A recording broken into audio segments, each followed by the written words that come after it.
place, we should get out our moly lube here, lubricate the head end of the cam follower. While we're at it, we can put a little bit of moly lube here, trying not to get on the case half. This is the cam bore area. Don't put too much there, just some. Go over to either case and put moly lube on the cam follower heads. Like so, a little bit in the cam, not terribly much. Put a little bit on the main bearing, middle main. Again, don't overdo it. Moderation in these things. Take your secret sauce next and go over every place you put the moly lube on with the secret sauce. And the mixture of the surface lubricant from the moly lube and the secret sauce will maintain lubrication on this engine basically indefinitely. You can store the engine, like I say, for a long time, years if necessary. Try not to get the moly lube down the oil holes. It can dry out and cause plugging of the hole. And don't use the white grease. The white grease is available for a lot of other overhauls. I don't like to use in Porsches. I've seen, there's one case of a guy who, believing in the theory that some is better, that some is good, more is better, and too much is just enough, added so much white grease to his engine that he had white grease plugging the oil passageways in the engine. No oil pressure to the engine, and of course his engine seized because of that, all because of too much white grease. Now, that's really kind of overdoing it. It's been known to happen though, so be careful when you do. If you do get too much on the case, just take a paper towel or rag and clean off the excess oil, etc., especially around the cam plug area. Okay, and now we're pretty much ready to put the crank into the case and assemble the case. For that, we'll need the engine stand again. So now's the time to take a break, go out and get a beer, and join us in a few minutes. We're ready to assemble the case here. We have to have something to hold the cam followers from falling out. As you saw, they are kind of slippery in there. You can make something as simple as a piece of coat hanger bent in a U shape like so, which you take and stick one end into one cam follower hole and the other into the other. You have them under a little bit of spring tension. When you do this, they will stay inside. Make sure they're clean, of course, like so. This one is not quite as nicely made as the other one, but it will function. If I get my head in here to see, put one in, put the other one in like so. That'll hold the cam followers. When you turn the case upside down, cam followers don't fall out. Oil might, but cam followers won't. Now, next step is to coat the case with sealing material. I personally like the Ford water pump seal.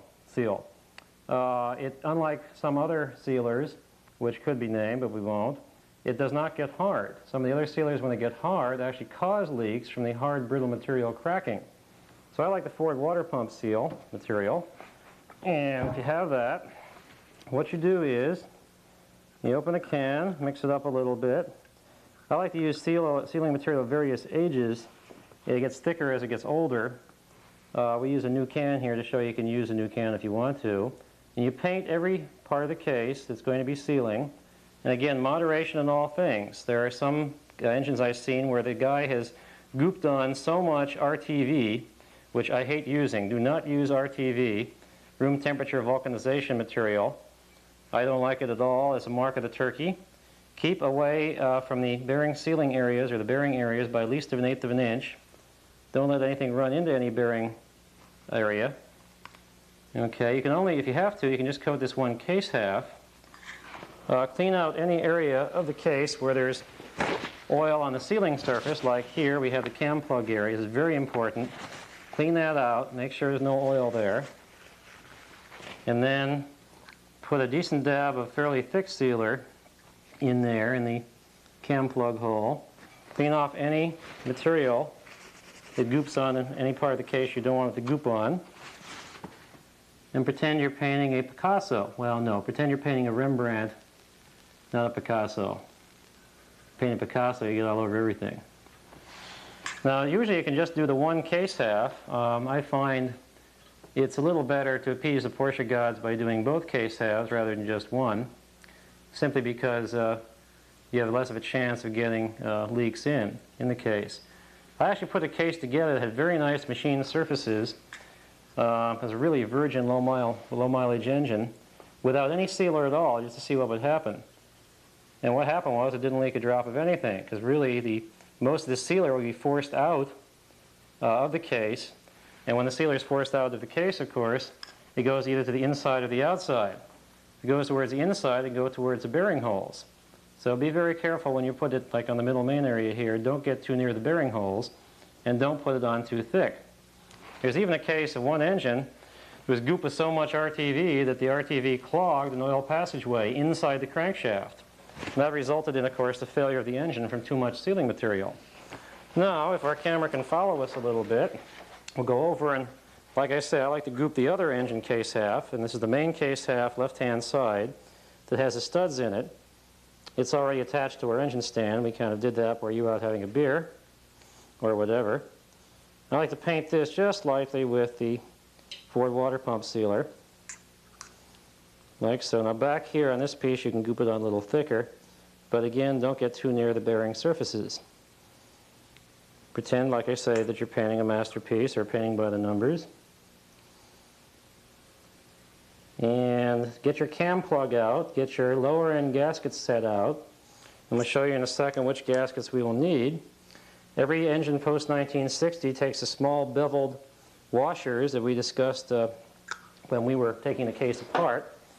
And the beveled washers contain within them in the case the O-ring seal. It's usually red. It's about a 1/4 inch outside diameter. And that O-ring seal is what does a lot of the oil seal protection around the case studs, where the studs actually protrude through the case. It's 6 main studs and, well, 5 main studs and a through bolt. Okay, so we've got this on fairly nicely now. Be sure to replace the top fairly tightly. Also need blue Loctite. We'll get to that in a second. Okay, so now we should get out from the gasket set, and there's a Rhines gasket set. It works okay, except despite the fact that it says it's for a 912 65 to 69, it doesn't have the proper oil seals for the 912, late 912 isolated mount cooler. So don't use the Rhines sets for that. Anyhow, get out the little plastic bag that contains all the little goodies, open it either with your finger, a knife, or a pair of scissors, or whatever, and take out the seven little red seals, O-ring seals. There's actually an 8th black one, but that black one's really for the dipstick, although it can be used in emergency for a case stud sealing area. All right, here we have seven little O-ring seals. You put them someplace where you just will not forget them, like on top of the gasket set. They can run away, and be very careful with them. And get out our newly CAD plated parts, just back from the platers. We need the through bolt. We need 6 acorn nuts. I like CAD 2. It's going to be a nicer than average engine. Pick out the best ones you have. And we need the special beveled washers. Now remember, I told you not to plate these beveled washers because they can crack and you can't find replacements for these easily. In the past I plated some. I have a few that have not cracked, and I use this on the one case nut that's visible when you see the engine in the car. The others were put on the rest of the case nuts. Okay. Now you have to get our crankshaft, put the crank in, of course, before we put the case together. And we take it off from our nice little attachment, which is the other flywheel we're using. Like so. It takes a few seconds to get it off here.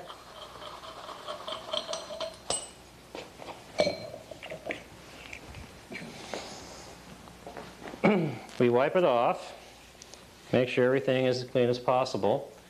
Put a little bit of our secret sauce on the main bearing journal area. Take our flywheel main bearing, make sure the little notches, little cutouts here, are to the rear, actually the front of the engine, like so. Then we hold it by the number 2 and the number 4 connecting rod, like so. And we drop it down inside the case. Let it set gently. Next step is to get the dowel pins aligned. Now remember, we made a couple of marks on the front, and though you're not going to be able to see this too well, we could turn the engine stand around. Let's get this one on first. You find the dowel pin, there it is there, and you rotate it until you can feel it go down. And the whole crankshaft will bop down a little bit there as it rests on the dowel pin. You do the same thing on the main bearing. Helps if you grab it by the connecting rod, lift up a little bit, and rotate. Sometimes you'll have to lift this one up to get the flywheel main bearing in place. Rotate it around until it's sort of lined up, and then try and set it down on top. Now if you don't get the bearing on the dowel pin correctly, there we go, and you try and put the case on, you will have a seized bearing.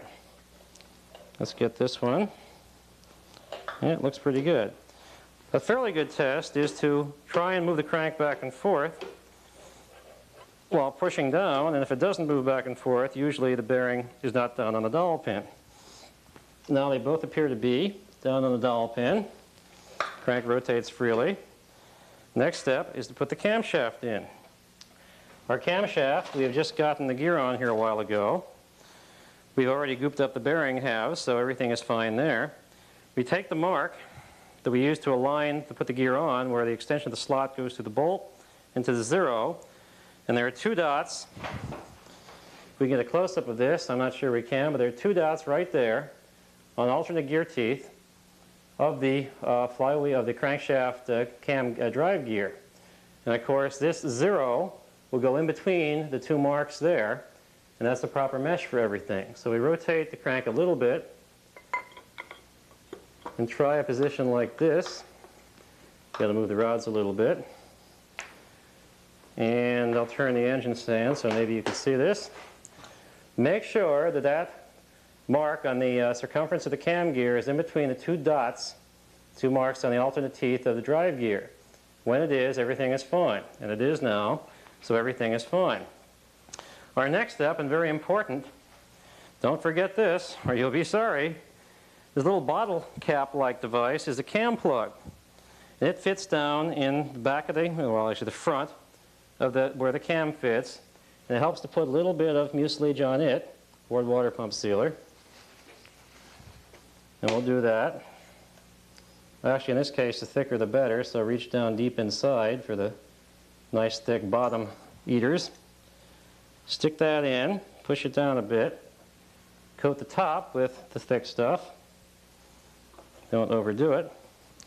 We're actually sneakily letting the solvent material, or the sealer material, dry a little bit as we're doing this. It gets a little stickier and makes for better seal.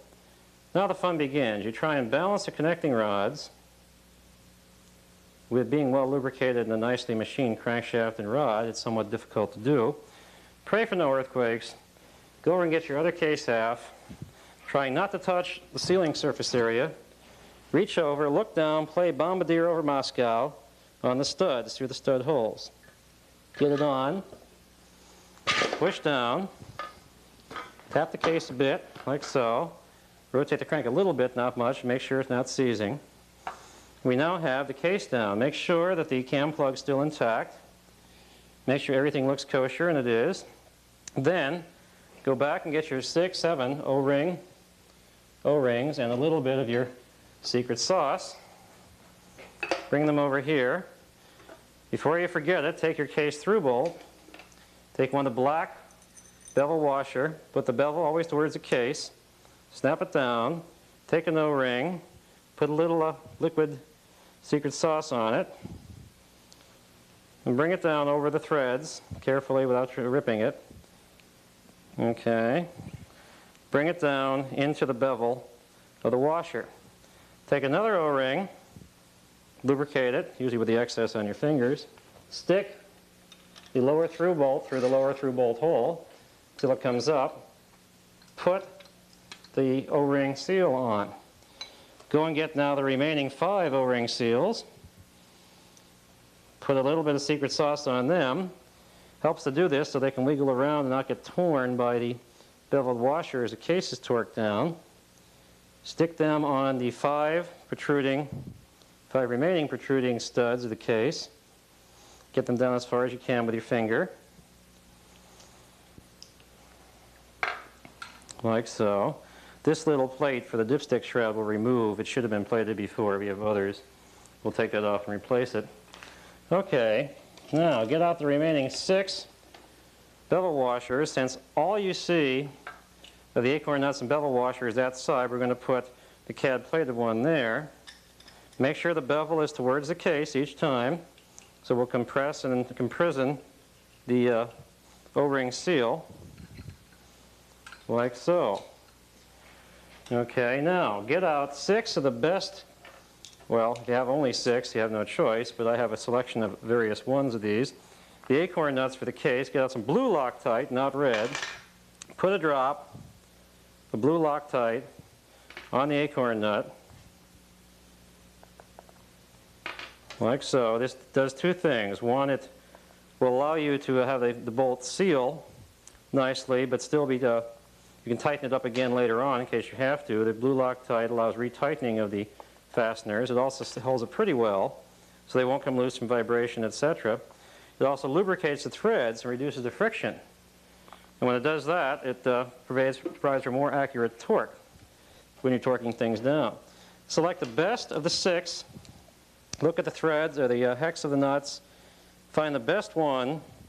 Put that on where it's easily visible, the frontmost acorn nut. Put the worst one inside here where you don't see it. Put the next best one back at the back, actually the front. Right, fans. Don't drop them when you do this, though they're pretty rugged. And don't drop them down inside the case, or you can sometimes have a heck of a time fishing them back out again. Put a good one down here. You can see this if you're underneath the engine, like when you're doing an oil change, and it's psychologically uplifting to see a nice, shiny, plated fastener there than an ugly, rusty, greasy one. Push the bevel, the case through bolt up. This can be an ugly one, but really you should use the second best one that you have as far as sealing surface on the through bolt, because that's the hardest to seal. And if you have a leak here, you have to disassemble the engine just about entirely, take the cylinders off, etc., to get to these things. Take your 15mm socket and a special 17mm box end, which is designed by virtue of a grinder to fit over the 17mm hex nut of the through bolt. Tighten the through bolt down enough to where it'll wedge the wrench against one of the studs. Then go around and do a preliminary easy torquing. And I use the pattern 1, 2, 3, 4, 5, 6, which we'll be showing you here. After you get them down, not tight, just like that, hand tight, you then want to check and make sure the crankshaft still turns, which it does. If it doesn't turn, something is wrong. Probably the dowel pin is not aligned right on the bearing. Now I know the book says, or the Porsche book says, to now put the washers and nuts on the cam plug area. I really think the main purpose of that is to prevent you from forgetting to do so. And we'll do that now. I like to use the 14mm across the flat nuts, though you don't have to, because that's original. But nobody sees them, but the Porsche gods know about that sort of thing. And the special larger outside diameter spring washer goes with these larger 14mm across the flat 8mm nuts. So we can put them on now. These are the nuts that hold the cam plug area together, like so. That takes a 14mm wrench, which we just happen to have here. I would tighten them down to where they're snug but not tight. We'll come back after you do all the torquing and tighten them down a little bit more. Now while you're doing this, inspect any part of the case for any defects that you might have missed. It's a little late for that now, but a defect caught now is an engine you won't have to rebuild afterwards. Look around, make sure that all the washers are down there, nothing unusual is happening. Get these case acorn, or the nuts holding the cam plug just snug, not overly tight, like so. Come back, get your torque wrench. Now the torque on all the acorn nuts on post-1960 engines, actually anything not an A, beyond an A series, BC 912, is 29 foot-pounds. So we'll start about 14 and a half. We'll go around once and torque everything to 14 and a half. Like so. I like this pattern. I alternate from side to side, front to back. We turn the engine a bit, it turns okay. We go up to 20 foot-pounds. Click, click, click, click, click, click. 25 foot-pounds, you creep up on it. I don't like the guys that take it down to 29 foot-pounds all at once. It's a bit of a shock. It's like taking a cold shower. I'd much rather sneak up on the torque. After we reach 29 foot-pounds, which we're now at here, the final torque, we will torque it 3 times. Porsche guys like that number.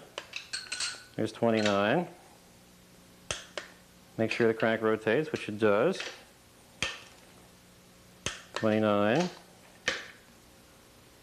29, 29, and 29. Does it rotate? Yes, it does. Go back and do it again. Aha, it moved a little bit there, so we'll do it one more time after this. Sometimes when you torque the case down, there's a little bit of relaxation that occurs, lengthening of the studs, etc. That's why 3 times through is a very good thing to do, and we'll do that consistently throughout the entire engine. I found that the 3rd time is a charm, which we're now going through, and they won't change much at that point, and you'll have a successful overhaul and not one that requires premature maintenance at less than 100,000 miles.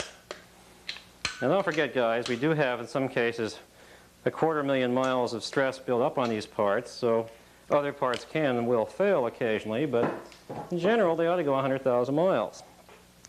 Okay, make sure that the crank will turn. Remove these clips that hold the cam followers. Rotate the engine to the normal position. Take out your special wrench by wiggling back and forth like yay, and see if the crankshaft turns freely. Now, one connecting rod here will lock up as you turn it, so lift it up and everything will turn freely. Move back and forth, check the end play, make sure it has some. It'll have a lot, we haven't started yet. And now, take a rag and go around and clean off all the mucilage that's leaked out from between the case halves. And the less that's leaked out, frankly, the better. That means you haven't overdone it. But go around and take all the mucilage out everywhere, even in the seal area, or the flywheel area, that you don't normally see. This way, when you've done an overhaul and somebody else goes down and takes it apart, they'll say, my God, this is a hell of a good job. Jeez. Take it even on the bottom of the case, clean it all up. Now our next step will be to put the through bolts through, but before we do that, we will now make sure that the cam plug nuts are torqued down using our calibrated arms. You won't be able to get a torque wrench in place at all, to between 15 and 18 foot-pounds. With the blue Loctite, you don't have to overdo it. In fact, if you overdo it, you may distort the case there and cause seizure of the engine.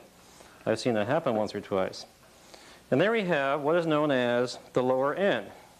Our next step will be putting the through bolts in place. And then, before we put the 3rd piece on, we'll check and adjust the flywheel end play and put the flywheel and seal in before the flywheel. And I'll show you the trick on how to put the 3rd piece on with the timing or the distributor drive gear in place, and then how to fill up the oil passages with oil so that when you fire your engine up, you get oil just about instantly. Okay, so now we've done a lower end assembly. This is really one of the most exciting parts of the engine. And the next few stages here are also equally critical. So let's take a break now, go out and have another beer, and we'll come back and put the through bolt, the minor perimeter bolts in, case perimeter bolts. And then after they're all in, then we can do the end play adjustment. Okay, now we're going to put the case perimeter bolts on. This is a 356, so a 356 engine takes special 14 millimeter across the flat, 8 millimeter nuts. And those nuts are very hard to find. You can't buy them new. You must get them off an early Porsche engine. They also take a special washer whose outside diameter is larger than the usual 8 millimeter washer. Net effect is these washers and these nuts are found only on early Porsche engines, and you have to find an early Porsche engine to get these nuts. refrigerator's on. 7 case perimeter bolts here and 1 long one that goes underneath the engine at the rearmost position. These are K-Row. I like K-Max better. K-Max is close to Climax, and of course that's very nice to have usually. But K-Row will do just fine for this application. I like to have all the bolt heads have the same manufacturer's stamp or logo on them. And as you can see, they're all K-Row here. So what we'll do is we'll put these in. It's not terribly difficult to visualize how they go in. But you should put them in from the left-hand side, the left-hand case half, and put the nuts on the right-hand case half. So, And just cut like that, so it's still going. Put the bolt in from the left-hand side, like so. The long one goes underneath. You use actually the best 2 that you can find of your 8 for the ones that are easily visible. These 2 up front. So we will select the best 2. That looks like the better of those. Likewise, underneath the long bolt goes in the first position, and all the other normal size, normal length bolts go in from there on in. Total of 8 of them. Get them in, get your special washers and nuts. And note that the nut will have a little mark, the manufacturer's logo usually, and the type and strength of the nut on this side. Put that on the outside so that the smooth side is against the case, or the washer as the situation may be. In fact, do the same thing we did before. Select the best ones for those that are easily visible. And we'll go through here quickly. And that one there looks nice. And that one over there will look nice. We'll have our assistant get that. There we go. There's a nice one. Like so. Select also the best washers that you can and put them in the most easily visible spots, these 2 nuts to the rear of the engine. Like so. Now the rest don't make too much difference, but I still like to see the ones on the bottom look pretty nice, since they're in fact visible when you're underneath the engine changing the oil or whatever. And it gives you a psychologically uplifting feeling to see those nice nuts underneath your engine. Okay, now I'll put the last 4 on. And we torque the same type of pattern as we did for everything else. I like to alternate from the middle to the outside when we're torquing these things down. It doesn't really make much difference on the case perimeter nuts, but I think the Porsche gods see everything you do, so it's much better to do everything that makes them happy. Then they tend to make you happy too. We put these in. We get out our 14mm socket and a 14mm wrench, which we have here, and then tighten them down snugly, but not tight. We use a torque wrench on even these. These are generally torqued to between 15 and 18 foot-pounds. I find the best way of torquing them usually is to about 17 foot-pounds. You can go all the way to 18. 1 foot-pounds in those conditions doesn't make too much difference.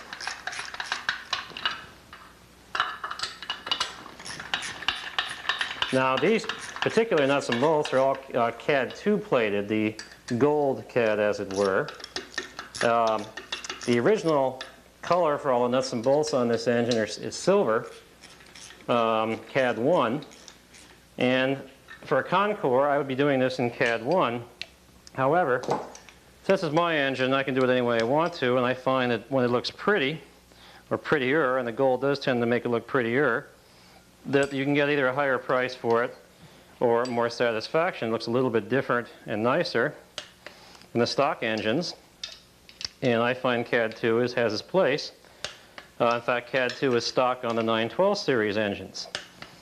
So you have your choice. Customer is always right. If you wanted CAD 1, no problem. We're happy to perform CAD 1 services for you. If you want CAD 2, no problem. We have those parts in stock. Okay, do it twice, the retorquing twice at 17 foot-pounds. We can go to the bottom now and torque the bottom. And once the perimeter bolts are in place, our next step will be to adjust the end play. And for that, we of course have to have the flywheel and pressure plate back from the machine shop. So we can adjust the end play and then eventually put the seal in. And speaking of seals, the Rhines gasket kit that I showed you has a blue seal in it. They used to have black seals, and in fact the black seals were the better seals than the blue seal. However, now they're putting blue seals in. As you can see here, this is a blue or bluish green seal for the flywheel. I don't like these too much. In fact, I'll put in a silicone seal for the flywheel. I don't like flywheel leaks. I hate them, in fact. They're a pain to fix. You have to take the flywheel off. I'd much rather not have the leak to begin with. So we're going to not use this seal. The black seal is okay to use in the third piece, but you have silicone seals you can get for the third piece also.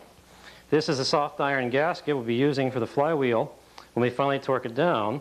We use a used one to do the initial end play setting, and after the end play is finally correct, we'll put the new one on.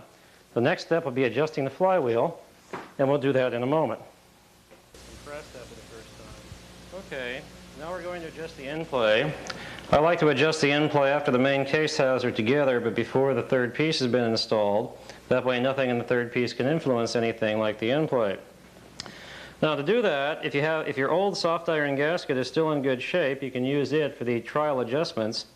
If not, I suggest you buy a second new soft iron gasket, because the soft iron gasket is designed to be torqued down once, and compressed, and that's it. The outer circumference of the soft iron gasket is an oil seal that seals the crankshaft and the flywheel and prevents oil from leaking out between them and getting all over your nice new clutch and making a mess of things. So this particular soft iron gasket is in good shape.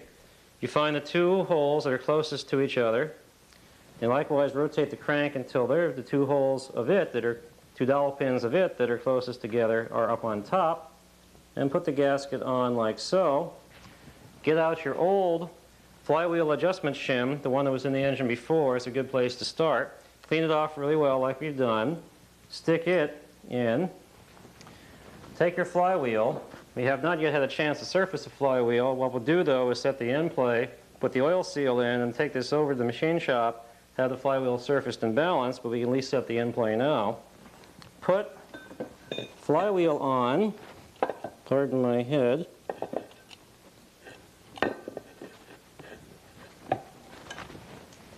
like so. Get out the flywheel nut, old flywheel nut, as long as it's in good shape, and the old flywheel nut washer. Use that for the trial setting of the end play, because you don't want to use a new flywheel nut for that purpose quite yet. Put the flywheel nut in hand tight. Take out your flywheel lock if you have a factory engine stand head like this one is. Put the flywheel lock in position. Take out your trusty 36mm wrench with a breaker bar and start to torque things down.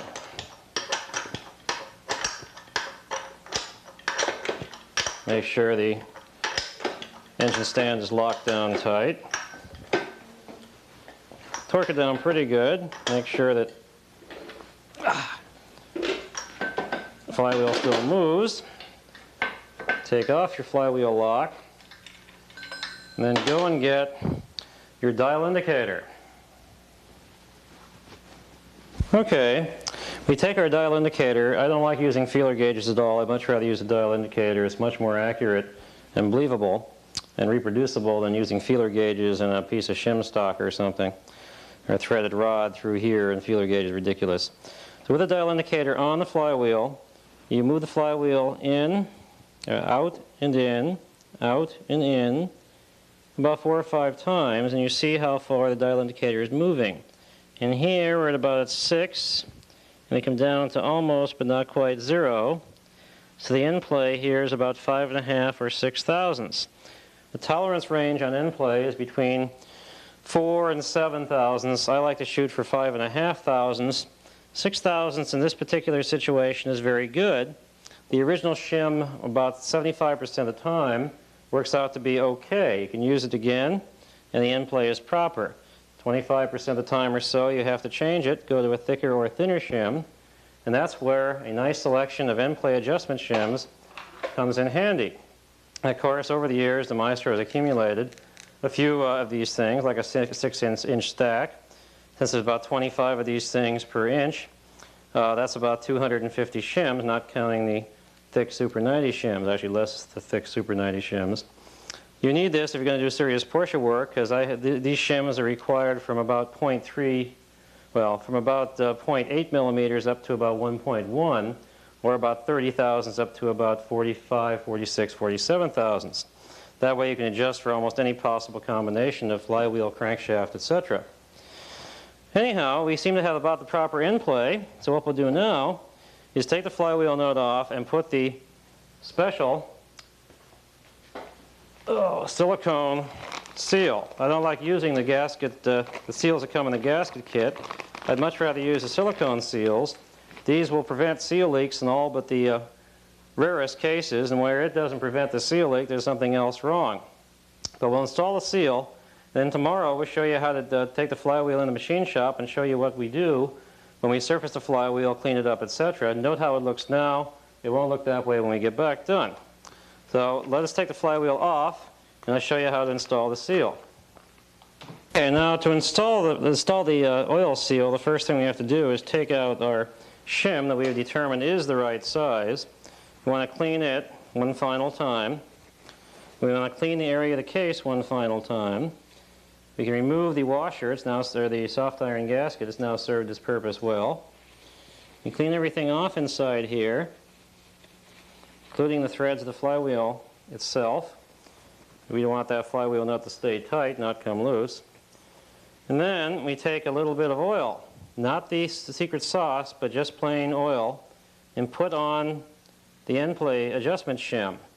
That way it'll get some lubrication before the oil pressure is established and won't cause any harm to anything inside. You then put that shim inside, rotate around a little bit, and get out our seal installer. This seal installer is nothing more than basically a flat plate through which a threaded rod fits that screws into the crankshaft. This is a VW part, available at local VW part supply houses, but it works for Porsches. In fact, it's the bona fide OEM seal installer. We get out our silicone seal. This is a silicone seal made by Goetze, G-O-E-T-Z-E, Goetze. It works much better than any other type of seal. I like to use these a lot. They're the only things that work, especially if the flywheel has been ground down on the sealing surface. Where the seal seals on the flywheel sealing surface, it can wear a groove. And where that groove is, you can sometimes get a leak.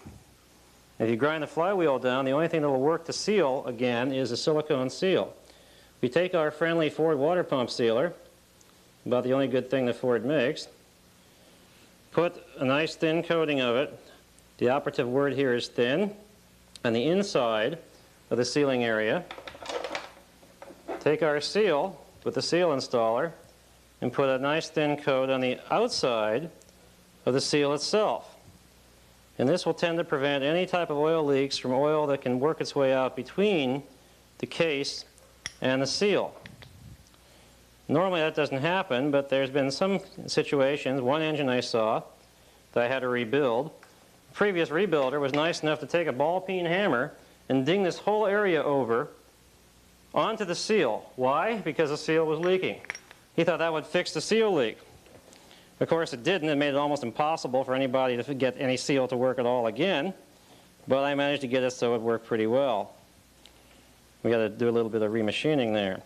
Anyhow, you screw the seal installer into the crankshaft, get the seal kind of happily towards the hole it's eventually going to go into, get everything snug. Further you go into the crankshaft with the main threads of the seal installer, the better off you are. And you can crank it down a little bit here, then take your 36mm socket and proceed to torque it down until it's actually fairly tight. The nice thing about the seal installer is even if the steel goes in at a strange angle, or a slight angle, the seal installer will correct that and make it go in flat eventually. And pretty soon it will bottom out against the case. You get it pretty snug.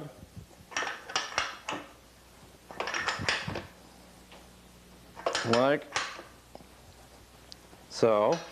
And then simply loosen it. like so. Loosen it to where you can get it off with your fingers. And you have just installed the flywheel seal. Take this off, clean it off. There will be some mucilage from the Ford water pump sealer. So clean that off. And then clean the area around the case where the seal is. Get that mucilage off too. It's nice to have no evidence of any seal material. It really looks impressive then when people look at your engine, or people who know how engines are built look at your engine.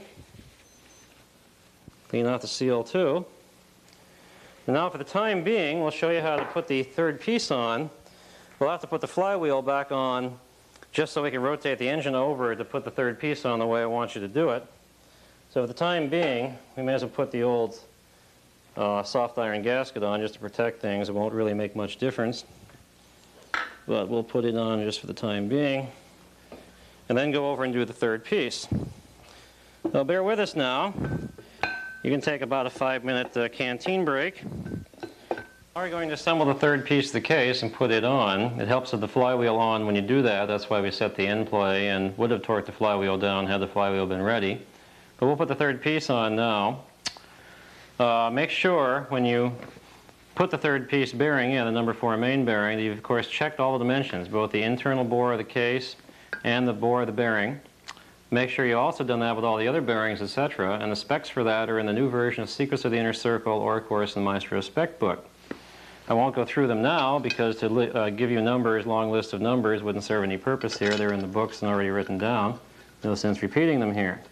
But you got to check out all the dimensions of all the bearings, the case bores, etc. And when you do an engine overhaul, because if you don't, no one else will, believe me. So you best get the books and know what's going on. You read them. The trick here is to put the bolt, the main bearing dowel pin holder bolt for the number 4 main bearing. It's actually got a little dowel pin at the end. Screw it in until the bolt just barely protrudes. Just barely protrudes into the bearing bore of the case. You can get a close-up of that there. You want to get it so it just barely protrudes. Okay. When it does that, you then take the bearing and you note that there's a lead-in groove on most bearings that allows you to lead in through the dowel pin bolt to where the dowel pin hole is. So you put that bearing in such that it just will fit in, and when you tap the bearing in, the slop will slide through where the dowel pin hole is. And then you can tighten the bolt down after the bearing is seated in the third piece of the case. So you get about like yay. And it helps at that point to spray a little WD-40 around to lubricate things, as well as a little bit of oil. We don't need our secret sauce here, although you can use the secret sauce if you want to. But you put a little bit of oil on both the bearing and the case. You can do it on the inside too. Turn it over, like so.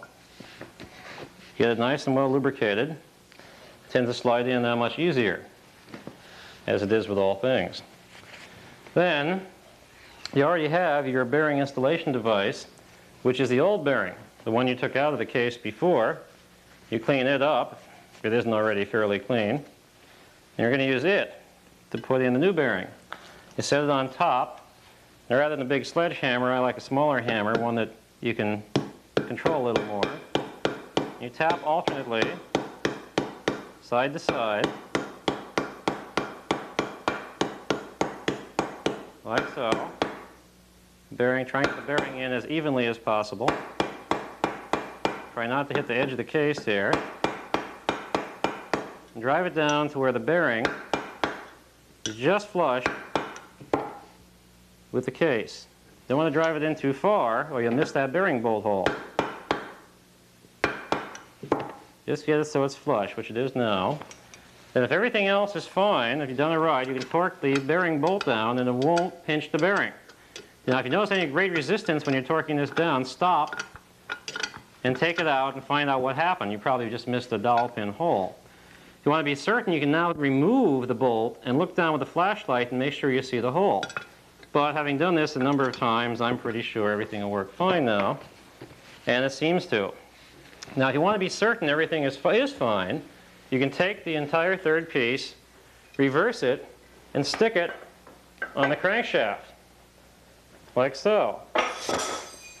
And it should fit on nice and easily, which it does, and rotate nice and smoothly. No distortion, no problem. All right, so we turn it over now. We get out our CAD-plated oil booster line. We get out also our two special little barrel-shaped washers. Actually, they're gaskets, red gaskets usually, with a hole in the middle and a hole at the end.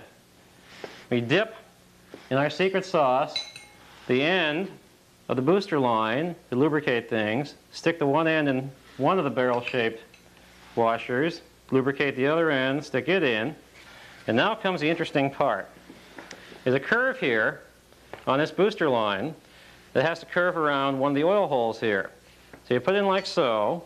Now the question is, which way do you rotate these little seals? Note there's an oil hole down there, so obviously the oil goes down there. That's actually below the oil pressure bypass line, so that goes in like yay. And this one, there's a blind flange down there. There is no hole, so obviously the hole goes up. In fact, the hole's in the main case half, where this fits up against. If you do this wrong, you won't get any oil pressure or any oil getting back to below the booster line to make the booster line work. The top of the third piece, the oil hole in the gasket's pointing towards the main case half, and the bottom is pointing down towards where the oil booster line is. So make sure you get that right, because you'll be sorry if it's wrong. Okay, then we take our nicely cleaned distributor drive, cleaned off a little bit more, get any crud that might be floating around on it off, dip it in our secret sauce, or put some secret sauce on it, lubricate everything, put it down through the distributor drive hole with a case. Now don't forget the washer. This washer is a unique washer to the distributor drive, and you must keep that with the distributor drive or you'll be sorry. Put it all the way down, make sure it turns freely, it should. And I'll show you how we then install the third piece here in a moment. Now we've done that, we have to turn to the engine. Now on the main case, we have these seals that are found in the lower end gasket kit. They fit hither, tither, and yon. This black one fits in yon. On later cases made after 1963 and a half or so, though they have a larger oil pickup tube that takes an O-ring seal found also in the lower end kit, this type of O-ring seal. Now that's a beveled area that's been machined in the case. We do not have that here, so we don't have to use the beveled seal. So what we do is we take our secret sauce and lube up the seals. We've already cleaned out the case very well, so there's no dirt or anything in or around it. You put the seals here, like so. This little seal is the right one is the one found in the Rhines gasket set. There are other gasket sets that have a smaller outside diameter seal of this type that won't fit in the later model cases unless you use a little bit of grease to hold it in. If you do use the grease, have the smaller seal and do use the grease, it'll work okay. But the Rhines gasket kits have the right one of these. In fact, they have two of these, so you can save them for later engines. Now in the lower end gasket kit, you'll find three third-piece gaskets. The question is which one to use. Well, by process of elimination, this particular one here has oil holes on different centers. There's no oil hole here at all. This is for a pre-57.5 engine, so we can't use it. The other two are very similar. Now, a difference in them is the fact that over here on this side, this has a little seal area here around the pickup tube, and this one doesn't. Well, this one, without the seal around the pickup tube, is for those cases that have the O-ring seal. So the later case is made after 63, so we don't need it either. This is the right one for a 1957.5 to 1963 normal and super. It's got the two cutouts for the oil seals here, and the one cutout there for the oil pickup. Okay, so we'll put this aside. We need that one. Our next step is to paint both the main case halves and the third piece with our sealing material, the forward water pump sealer, like we did on the main case halves. And again, moderation is what is the key word here. We don't want to goop it on too thick and get it all over the inside and or the outside. We want to put it on evenly, covering both sides of the studs. Don't overdo it. The main seal, the paper gasket, actually does most of the sealing anyhow, not the sealing material, so you don't have to really overdo it. But if you do have a case that has scratches or marks in it, then of course it's a good idea to put the sealing material on. Again, I've tried building engines that don't have any mucilage here on the third piece, and they usually work fine as long as the case halves, the third piece and the main case halves, are in good shape. So you goop the, in moderation, goop the sealing material on. You cover all the various pieces on the inside of the third piece, and that provides very nice sealing all the way through. And then you also, if we can have this focus down here a little bit, you also goop the third piece too, if you want to be sure, because the gasket is in between, and it does help to put gasket the sealing material on both halves of the case. Carefully around the oil holes, but not inside them, and not too much anywhere. And don't use the RTV, use the Ford water pump sealer or the Carroll K, which is the stock Porsche sealing material available for 911s and can be used for 356s. If you do drop your little brush, then of course take a rag and wipe off any area inside that you've gotten the mucilage onto, like so. Carefully around the oil pickups and on every other part of the case that you can see. Okay, now we're ready. Now sometimes these gaskets, when you go to put them on the third piece, won't fit. They've been shrunk over many, many years of laying on the shelf. If that's the case, you can put the gasket in hot water, let it sit for about 10 or 15 minutes, and then it should expand enough to be right. Now see, here we have a little bit on the tight side, but we get everything arranged as parallel as possible and very carefully bring it over the studs. We can usually get it on without destroying anything.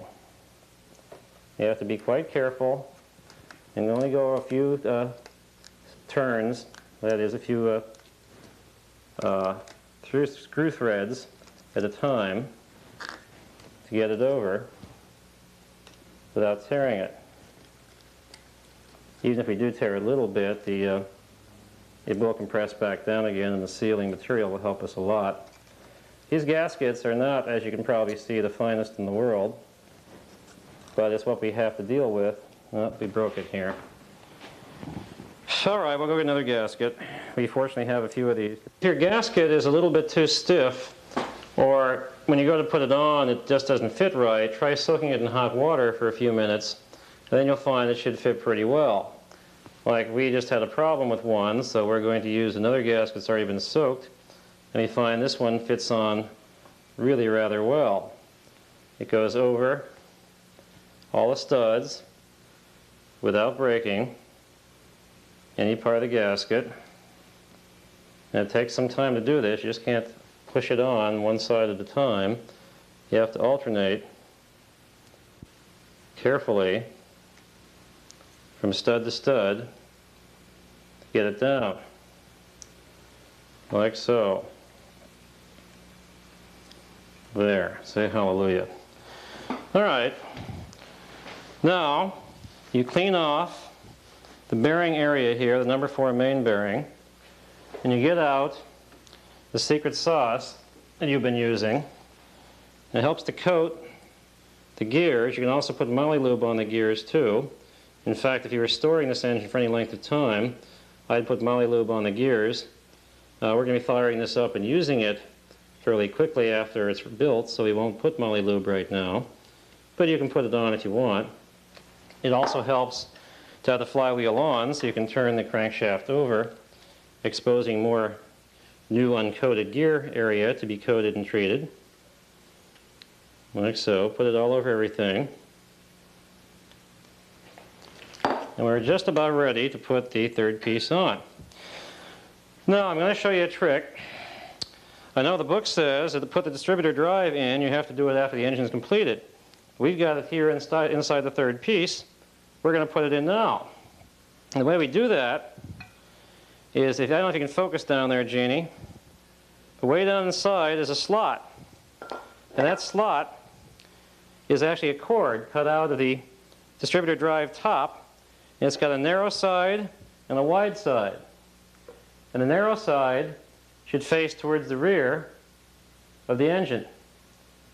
If we get it like it does, facing towards the rear of the engine, and then rotate it just a tad, about 30 degrees, to where it's facing like so, then it's lined up properly to go on when we put the third piece on.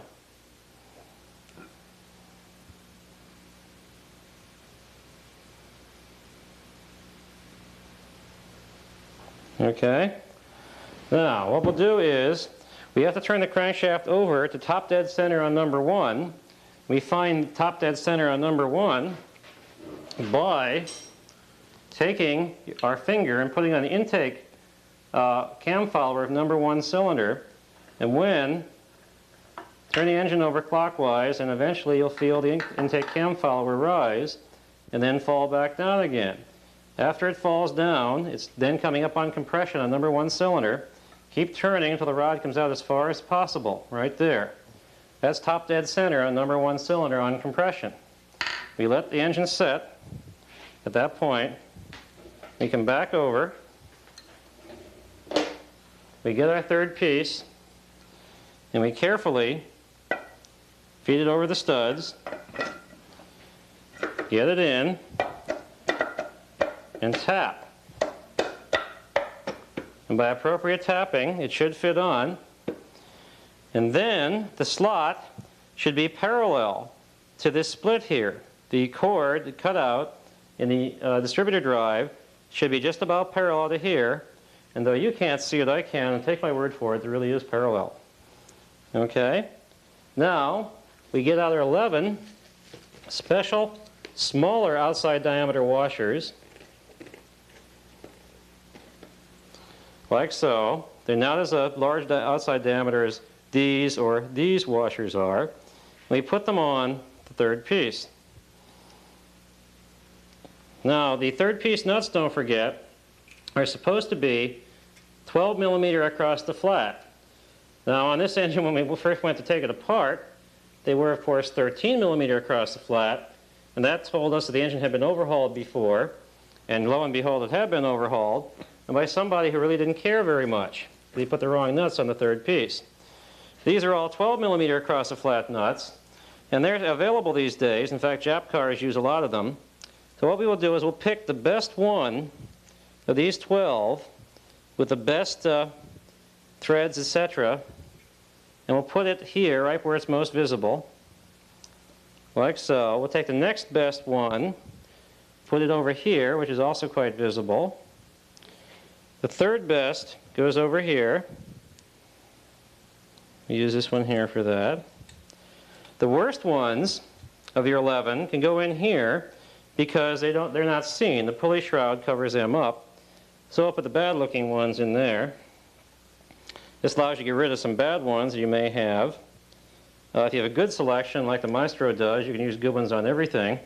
Even his bad ones aren't so bad. They're pretty good. Kind of like sex, you know, when it's good, it's great. And when it's bad, it's still pretty good. Anyhow, you put all 11 nuts on loosely, and you go back with a wrench or a socket, 12 millimeter across the flat. Oh, and when you're putting these on, make sure the little manufacturer's mark logo is on the outside. The Porsche guys like to see that on the outside, and they smile upon you when they do see that. So then get out a 12 millimeter wrench or socket and tighten everything down evenly. We'll use our favorite Sears socket for this. And it's best to start from the middle, like this. Don't really tighten them down a lot, just tighten them down to where they're snug.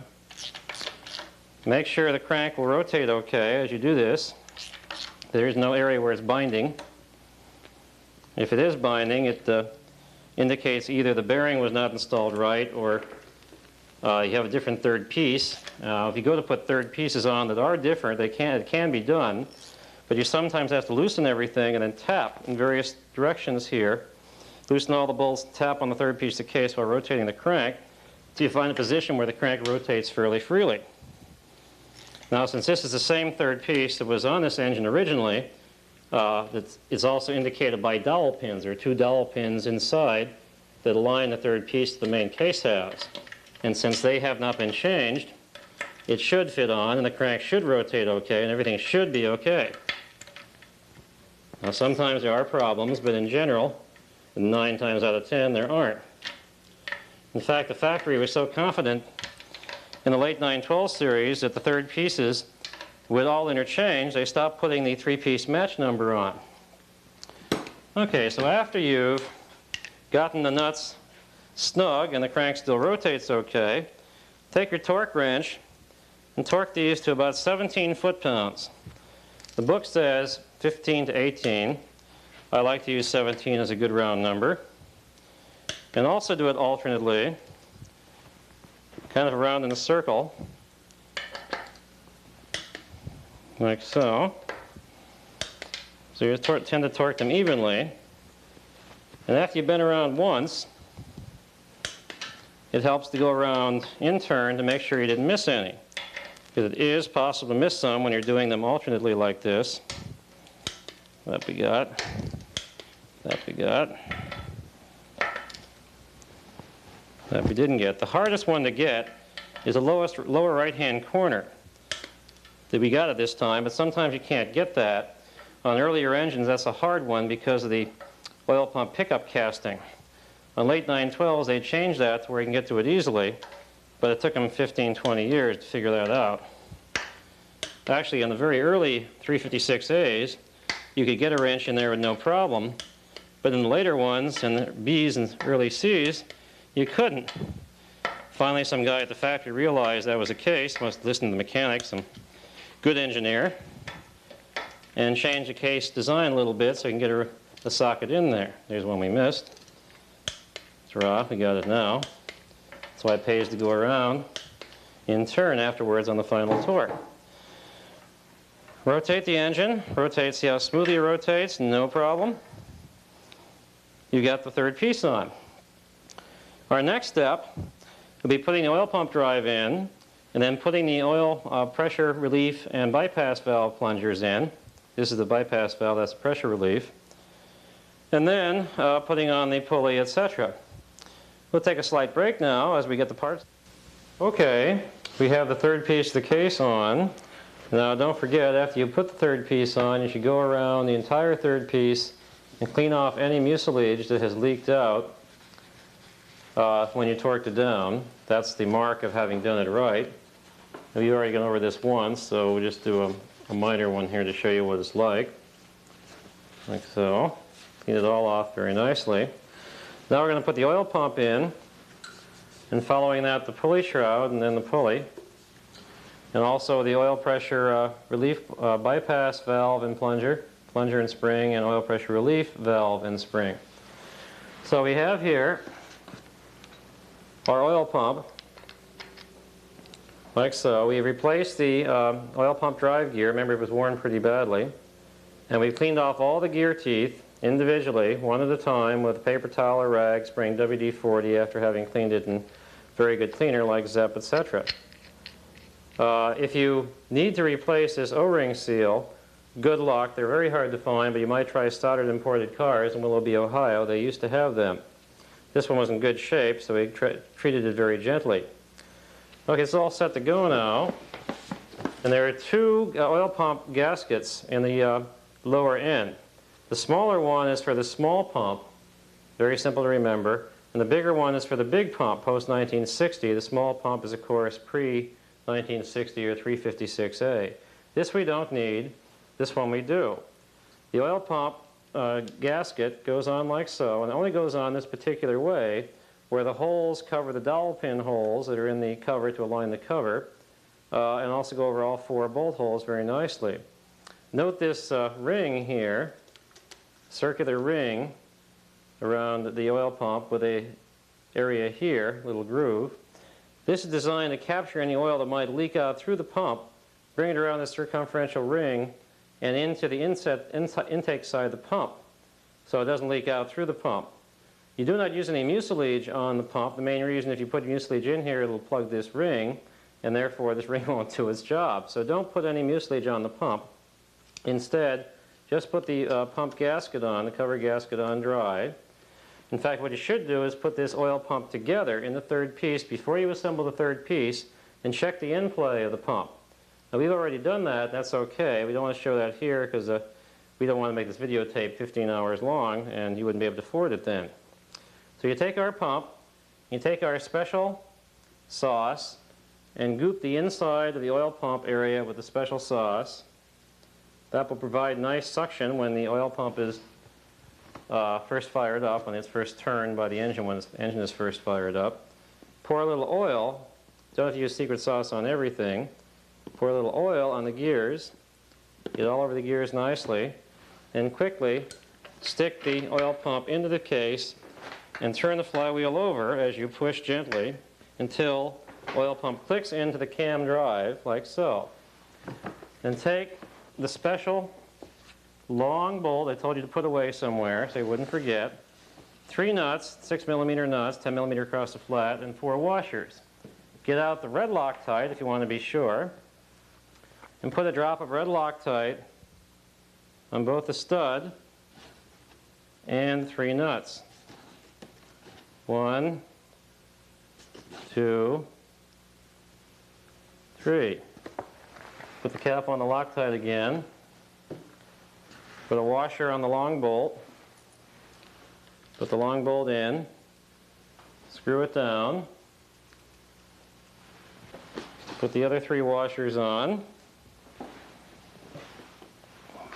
1, 2, and 3. And put the 3 remaining nuts on, of course leaving the manufacturer's stamp or logo on the outside, if at all possible. Now, the torque wrench you probably have probably does not go down to the 10 foot-pounds required for these 6mm nuts, and 10 foot-pounds is actually a little bit steep anyhow. So what we will do is use the old calibrated hand technique for this. And you first tighten the stud down, or the long bolt down, until it's just snug. It helps also to rotate the engine occasionally to make sure nothing is seizing. Every now and then, if you use a different drive gear in the oil pump, you can sometimes find it will actually interfere with the camshaft. And when you tighten down the oil pump drive nuts, that the oil pump drive will actually seize, and the engine will be very hard to turn over. In that case, you have no choice but to replace either the oil pump drive or the oil pump itself with another one. That happens very infrequently, though, and if you're putting back together your oil pump drive with no modification, then the odds are very high that that won't happen to you. Now, as a doctor in Texas who is a real perfectionist, as doctors should be, and what he does is he makes his own oil pump gaskets up. To set up the end play of the oil pump, which should be on the order of 3/1000ths of an inch, he uses different gaskets. He makes his own gaskets from paper bags from the supermarket. He measures them and finds that paper bags vary in thickness from about 1/1000th of an inch up to about 4 or 5/1000ths of an inch. And by getting a variety of paper bags, he can make gaskets up and adjust his end play on his oil pump to be where he wants it, about 2/1000ths of an inch, and maintains about 50-55 psi oil pressure in his Porsche engine in his 66 VW bus. All right, look at that. Spins very nicely. The oil pump also drives a tack drive, as is doing now. And we've installed the oil pump in the case. Next step here is going to be to install the oil pressure relief and bypass plungers. We've already cleaned them up. We will also clean out the 3rd piece of the case. The oil bypass is in the third piece, and the oil pressure relief is in the main case halves. Spray a bunch of WD-40 throughout everything. Make sure you're getting it all nice and clean.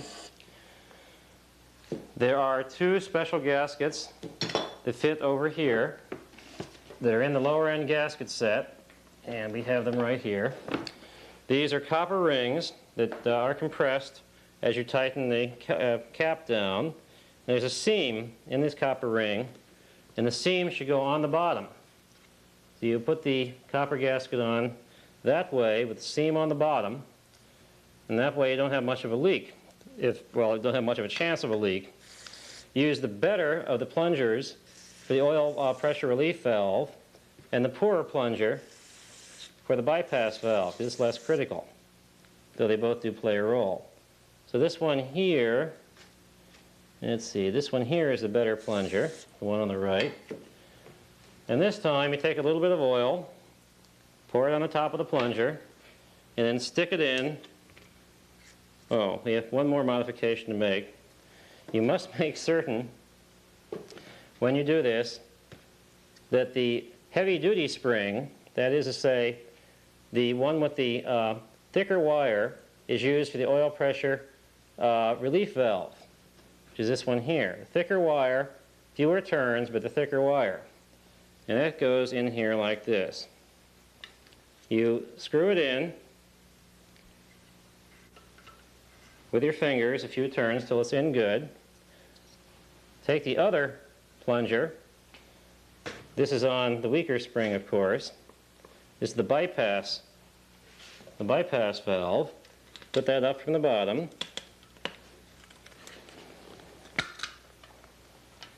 Like so. And screw it in. And take a big screwdriver and screw everything down. Clunk. Until it's fairly snug. Note that we've CAD plated only the caps in this case. In fact, the better cap should be used on the bypass valve because that's more easily seen. This cap is not seen very much once, in fact, the heater boxes are on. Then we get out our trusty vice grips we used to loosen these before. Put a rag over the cap, tighten the vice grip down to tighten the cap, and get the cap so it's snug but don't lean on the wrench. The rag will of course prevent the vice grip from chewing into the cap too much. You can use a screwdriver, but I found that no matter how much you try to tighten these caps down with a screwdriver, they can loosen up. And they can cause a massive oil leak if they loosen up. So I still like to use a vice grip. I suppose an impact wrench could be used, but you need an awfully large blade to do that with. Okay, now the next step here, before we put the pulley shroud and the pulley on, is to put the oil cooler on. And you'll note that the oil cooler stud holes, we get a close-up of the oil cooler stud hole area, previously were smaller in diameter for the 6mm stud cooler. We have drilled these out at the machine shop to be approximately 8.4 millimeters, so the 8mm stud cooler can be used. Now before we put the cooler on, so we now have the oil pump cover in place and the plungers in place, you want to get oil pressure to your engine very quickly. The thing to do is to take two remaining seals in the gasket set, which are the oil cooler seals. These are the same size, thickness, and height as the seals that seal the main passageways in the third piece. Then pour some oil down the passageways.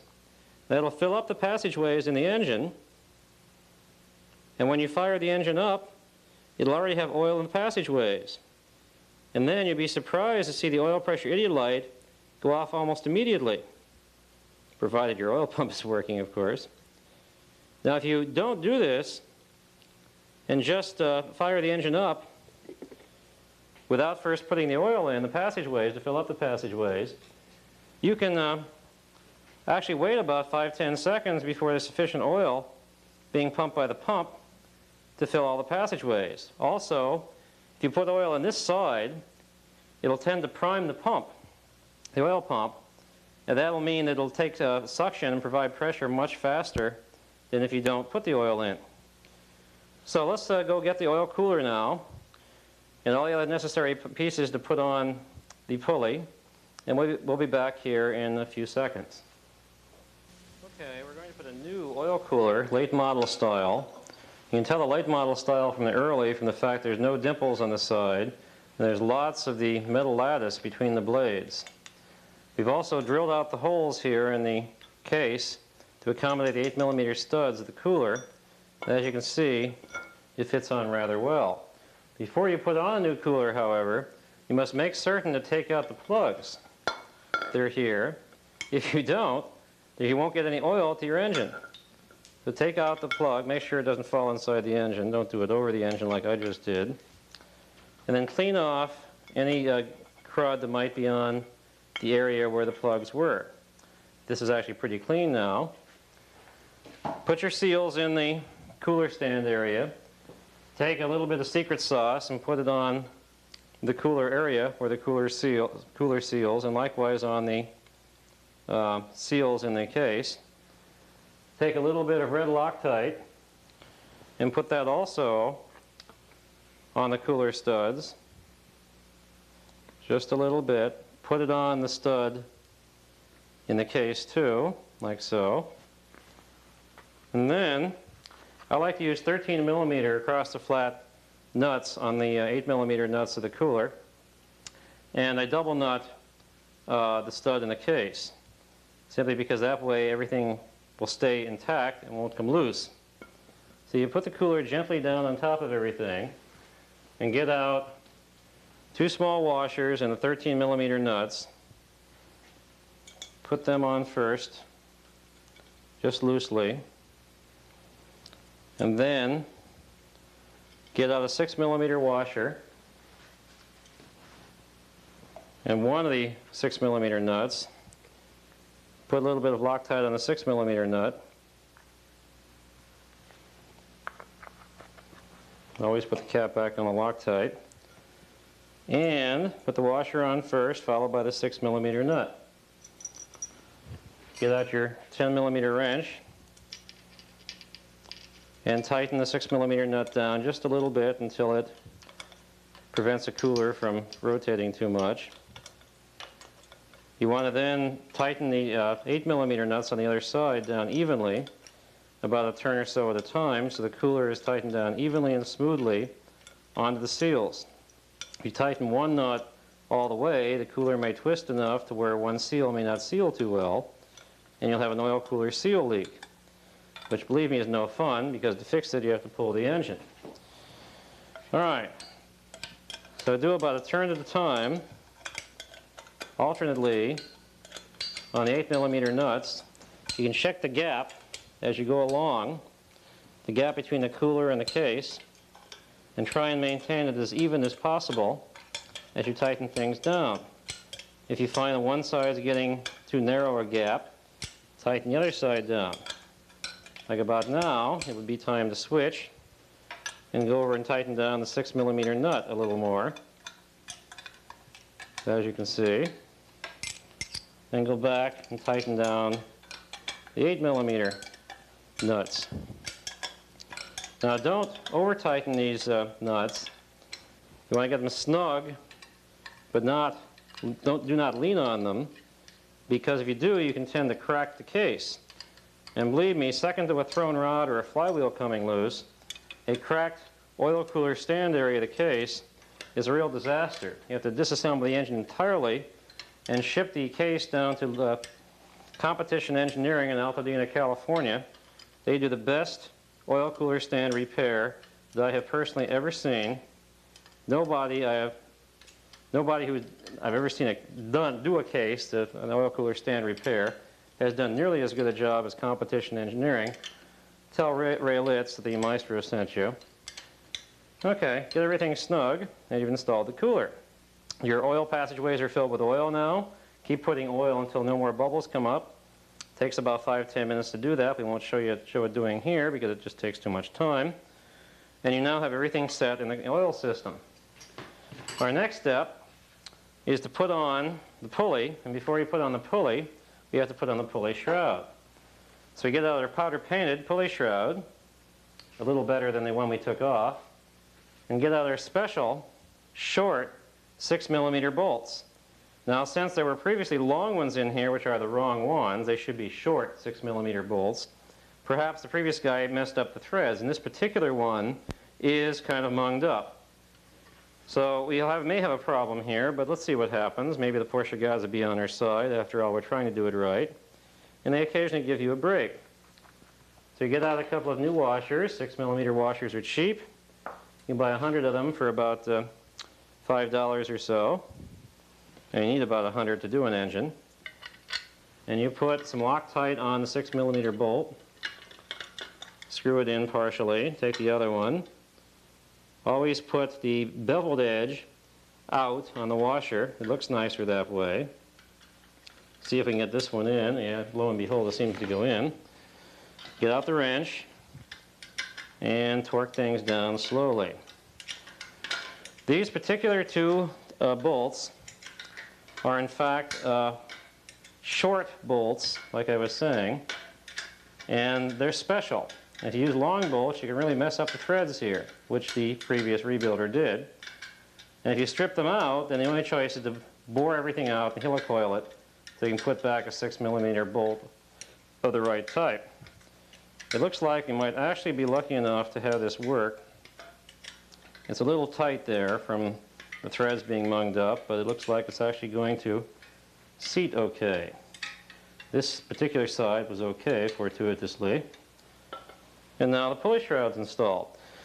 This pulley shroud is the right one for the large pump. There's a bend here in the shroud to clear the large pump. There are others that have funny little curlicues here. Those for early A type with the small pump.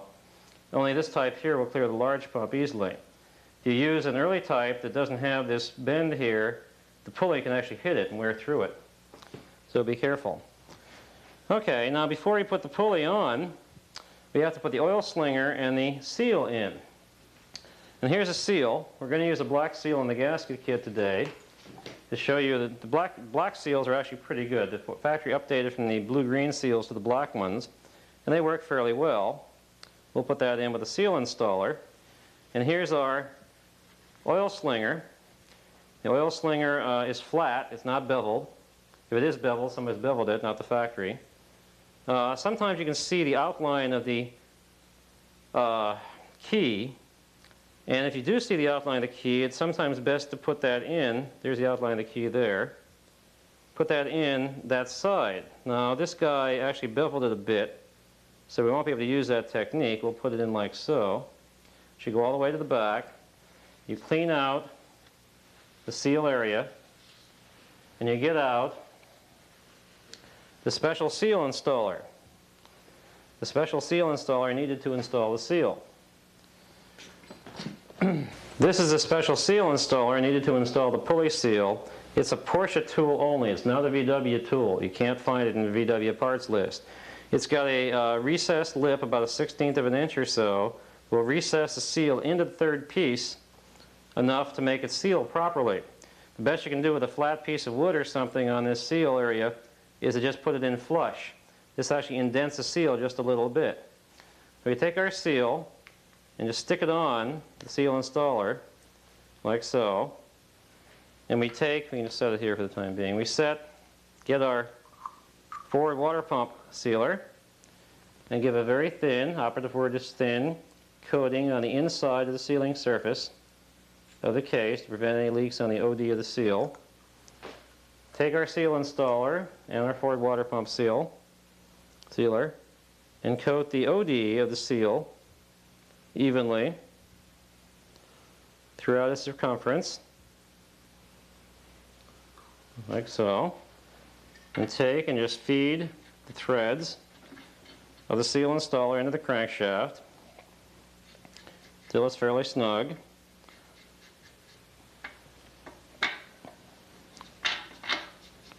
And take the nut and tighten things down. Actually, we'll probably have to tighten down this a little bit more.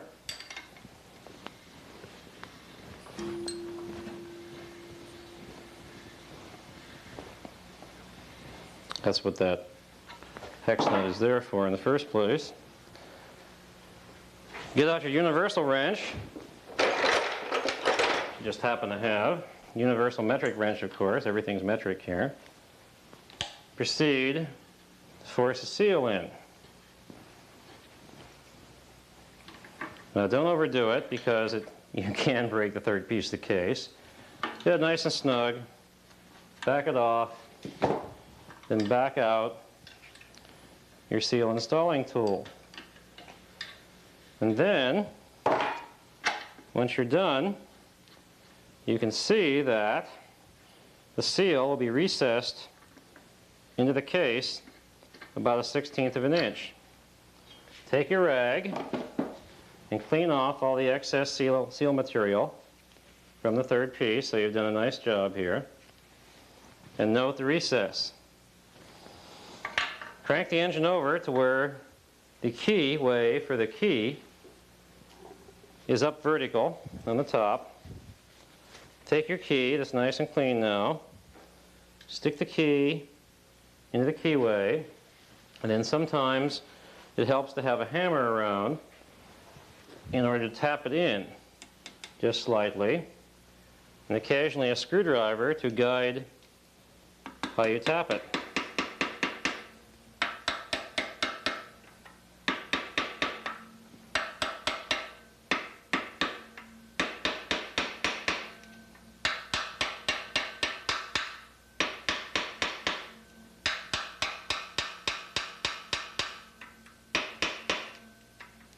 Actually, you can turn the screwdriver this way to get it in a little easier.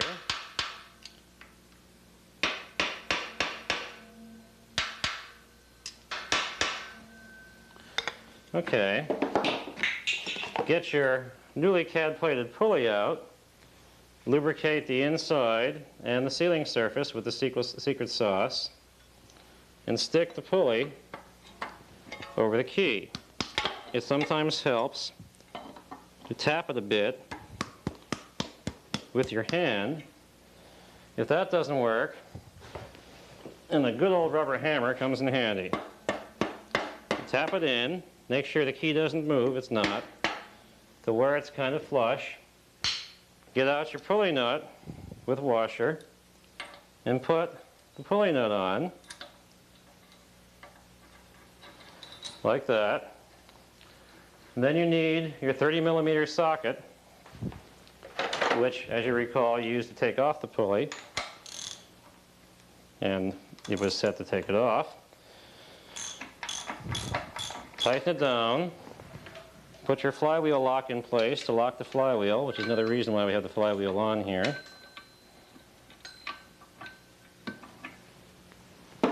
Sometimes requires a little bit of maneuvering of the flywheel to get the lock in the right place.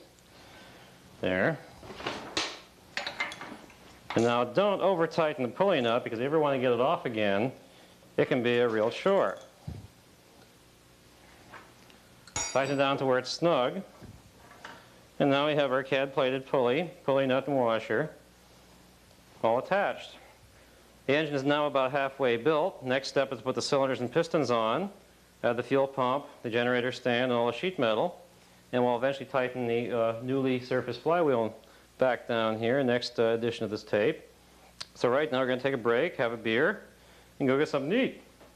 Thank you for your attention. We've already adjusted the end plate, which you saw before.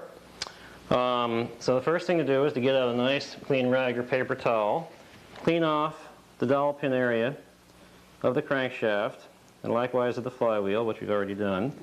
Rotate the crankshaft until the two dowel pins that are closest together are up at the top. Makes life easier that way. Get out your soft iron gasket, the new one from the lower end gasket set. Cut it with a pair of cheap scissors. Not the gasket, but the plastic bag holding it. Take out the soft iron gasket. Find the two dowel pin holes that are closest together. Put the gasket on, like so. It's the only way it fits on when those two dowel pin holes are closest together, lined up. Get out your flywheel. This is our old flywheel that we have had machined, balanced, and doweled, so the pressure plate only goes on with a tolerance of about 1/10,000th of an inch.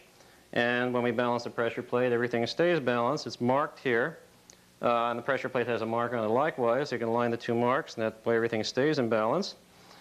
Okay, the other side of the seal has been polished on the sealing surface so that it allows the seal the best chance to seal. What we do now, take a little bit of oil, which we conveniently have here. Don't use the secret sauce with the STP, just use the oil. And oil the sealing area, the flywheel, like we're doing. Put it just a little bit on the shim area too. Try not to get it down inside the dowel pin holes. You don't want to have anything retard the sealing there. Take a little bit of the oil, put it on the flywheel seal. And the operative word here is a little. Don't overdo it. And don't get it on the gasket, etc. Then take your flywheel, find the two dowel pin holes that are closest together, usually sometimes marked with a 1 or a notch or a 0 or something on this side. Put it over. You're allowed to look. Get everything aligned. Wiggle it back and forth and push. And so on. Get out your flywheel nut. The good ones I like to use are the ones that are almost patriotic in the red, yellow, and blue box. The Maestro has the world supply of these things, so in case you need one, you can get them through him. This flywheel nut can be distinguished by having a dark hex head area. Some of the other flywheel nuts have a nice, bright, shiny one, and they tend to break at about 100 foot-pounds of torque or so. Note also that the threads end at the nicely radiused area before the rest of the nut begins. Some of the Brazilian nuts, the threads go all the way up to and into the radius, which makes it a hell of a stress riser, and they sometimes fail at very low torques. This flywheel nut with a blackened hex head is the only one I've seen that can take the Maestro's 425 foot-pounds he likes to torque his nuts to without failing. There's already needle bearing grease inside the needle bearing, so you don't have to put much more in. In fact, if you put too much more in, it'll come out on your clutch. So take the flywheel nut, put the washer on that you saved from the old flywheel nut. This is a VW washer anyhow, so in case yours is no good, you can use it. Set it on there. Get out your red Loctite. I like to use red Loctite. It helps. Makes it a little more difficult taking the nut off, but not that much more. Put just a drop or two around the threads. Again, moderation. Stick the flywheel nut into the flywheel. Screw it down as far as you can get it. Get out your flywheel lock if you have an engine stand that takes a flywheel lock. Put it in. Tighten it down. In fact, this time, since we're doing a pretty good torquing of the flywheel nut, we'll have to torque it down, torque the nut down, bolt down actually, quite nicely. We don't want it to come loose. There you go. You can also do this flywheel nut torquing on the ground if you take a long piece of angle iron, about 6 feet long, and put two bolts through the pressure plate bolts here, like these two, and that'll keep the engine from tipping as you torque the flywheel nut down. Get out your 36mm wrench and torque it down to where everything is fairly snug.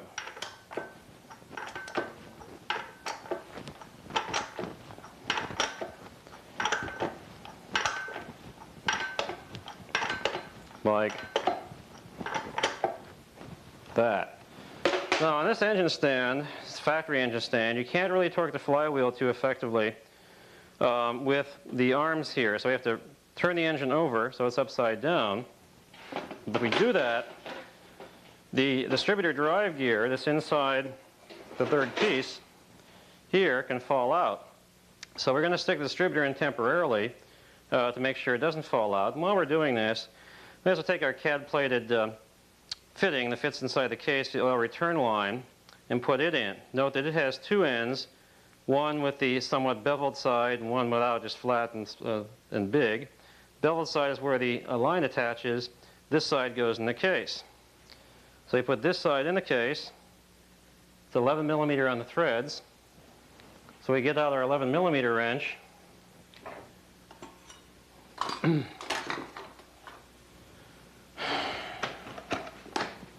which is here, and tighten it down to where it's pretty tight. But don't overdo it. We like to remove it again. Well, actually, we don't want to remove it again. Hopefully this engine will stay together now for 200,000 miles, or most of your coming lifetime. We torque it down pretty good. Now that's in. We can get out. We're going to use an 050 distributor, so I can show you how to install it. Note the cord cut out here. It fits in, of course, the appropriate cord in the distributor drive gear. And you put it down, wiggle and push, and it goes in like so.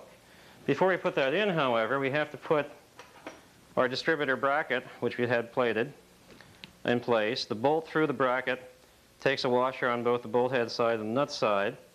Now the 050s, occasionally, the body will hit the stud here. And to avoid that, what you can do is one of two things. Pull the stud out by putting two nuts on it, locking the top nut against the bottom and backing out the stud using the bottom nut.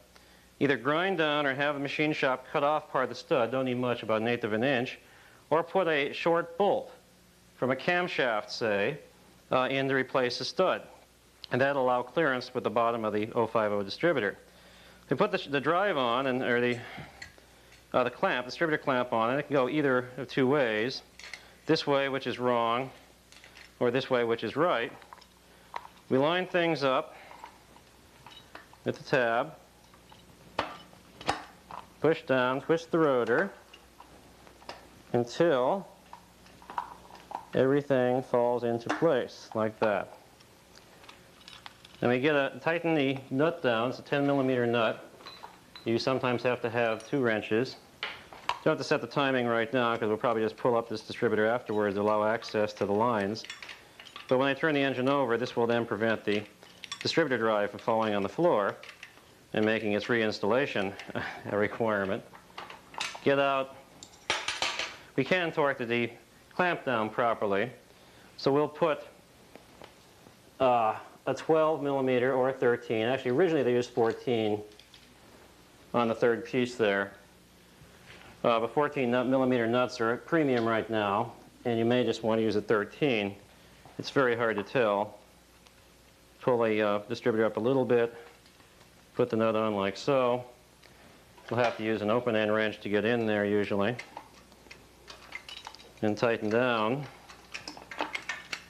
the nut as you hold the distributor in place. I'll show you how to adjust the timing here later on.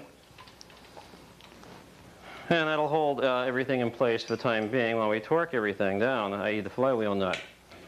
Now, rotate the stand around, pull up the holding device, rotate it 180 degrees, put the device in. You sometimes have to use a little friendly persuasion on the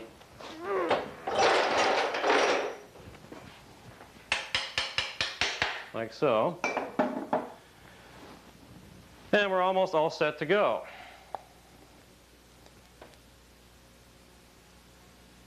Why don't you call Mary? Okay. Now we're ready to torque the flywheel nut. So in fact, what we need is a torque wrench.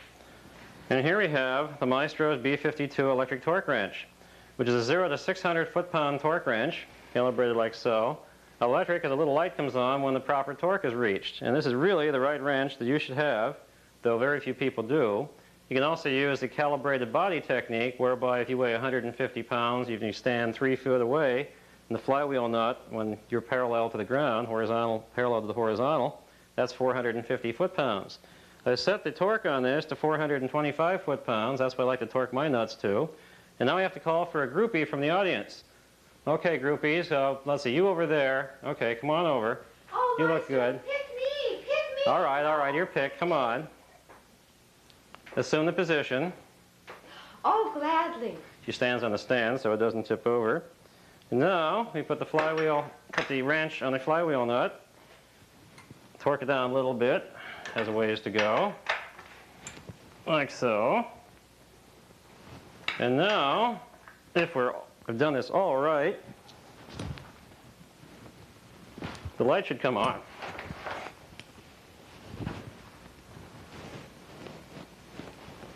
There it's on. And we've reached 425 foot-pounds. That's all we need to do. We can now put this torque wrench to bed for another day. And we thank you, groupie. What number are you? I'm number 10. Number 10, okay. Thank you, Maestro. All right, we'll now proceed from this to the cylinders and pistons. While we're here, we can put the plug in, oil drain plug. That's simply a 19 millimeter across the flat plug. We'll take a break at this point and shift the engine stand around, reset everything. Be back in a minute. Okay, now we're going to put the cylinders and pistons on. And this is the Japanese big bore kit, the NPR or Nippon piston ring big bore kit. I do like these. They've been bad-mouthed by many people, but mainly because of the way the standard overhaul on an engine is done. Standard overhaul of an engine consists of fly cutting the cylinder heads using the big bore kit and slapping it all together. When you do that, the big bore kit is designed to have about 9.3 to 1 compression. When you fly cut the head, you actually raise the compression to about 9.5 or above. In fact, on these normal and super engines with small heads, about 58 cc's or so, you can get almost 10 to 1 compression. And with the gas we have these days, the pistons will fail with the ring land area between the rings breaking. And when that happens, when the first ring land breaks, it starts to smoke, and when the second ring land breaks, there's a direct passageway open up from the oil holes here to the combustion chamber, and gases will bypass past here and torch this area and melt the piston. So you want to keep the compression reasonable. The main reason for these failures is, of course, knocking caused by the poor quality gasoline we have in the U.S. today.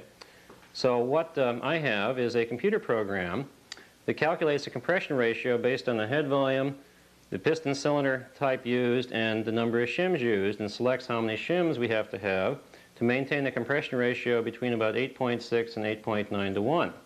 You go much above 9 to 1 these days, and you will have piston problems within about 20 or 30,000 miles. The net effect is the program they ran through, which is a very simple program that the basis of which is described in the Secrets of the Inner Circle under the Calculating Compression Ratio section, determined that I have to use the 1 millimeter thick copper base gasket plus the one thin copper base gasket that comes in the top end gasket set. And we have both of those here. These are the 1 millimeter thick copper base gaskets that the Maestro has a good supply of. And these here are the thin 0.25 millimeter copper base gaskets that come in the top end gasket set. We'll put one of each on to lower the compression to a calculated 8.85 to 1, which is a decent compression ratio, give you enough power and everything, but will not cause premature failure.